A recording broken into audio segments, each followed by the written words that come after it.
Voici une façon assez simple de suivre quantitativement votre évolution physique.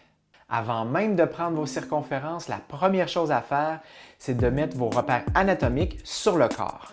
Afin de standardiser le processus, veillez à toujours suivre le même ordre, c'est-à-dire de partir du bas, en fait du mollet, et de remonter jusqu'aux épaules et pectoraux.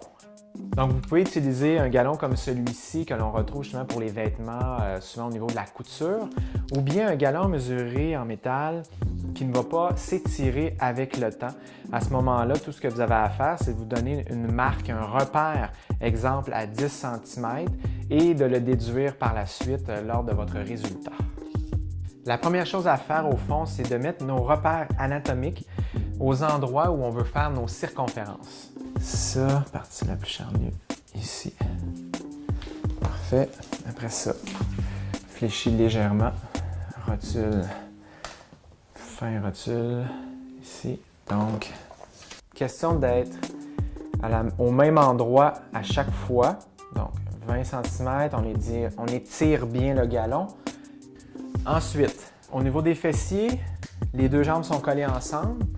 C'est à la partie environ la plus charnue des fessiers. Un autre truc aussi, c'est de faire comme si on voulait écraser une cigarette au plancher. Ça devrait être environ à l'endroit la plus charnu de la partie des fessiers, ce qui est le cas ici. Donc, les pieds collés. Notre mesure va être là.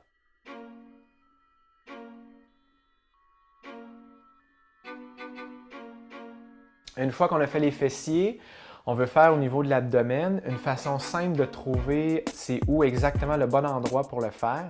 Vous avez la fin de l'os ici au niveau de la crête iliaque qui devrait coïncider normalement pas mal au niveau du nombril.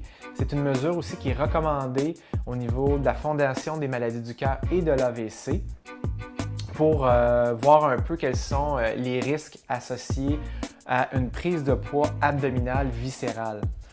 Ça, c'est pour aller chercher notre tour de taille avec le galon qui va être parallèle au sol.